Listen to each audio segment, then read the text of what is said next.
Davos është vendi ku mblidhen çdo vit udhëheqësit botror nga e gjithë bota dhe përpiqen që të ketë një diskutim të hapur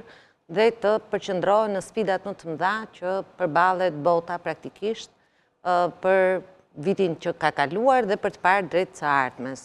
Këtë vit, sigurisht që Davos i ka një tjetër atmosferë për shkak se bëri një vit në detyrë Donald Trump dhe shumë çka ka ndryshuar edhe në marrëdhëniet botërore. Kemi parë që gjatë këtij viti të mbushur plot me sfida dhe që ishte paralajmëruar nga njerëz të ndryshëm që do të ishte fundi i marrëdhënieve transatlantike, që Trump do të shpatë lutje gjithë botës. Në fakt ka ndodhur disa gjëra të rëndësishme. Trump po përpiqet që të imponojë një paqe të re,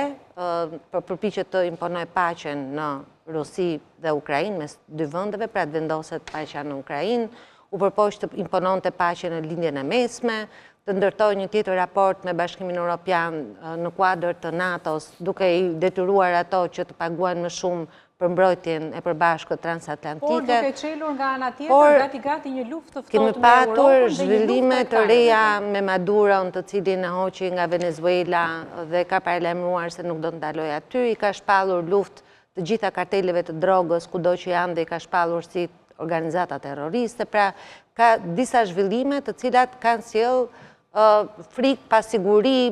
po kanë sjell edhe, si thua, një përballje më realiste me realitetet ku jetojnë vendet sot.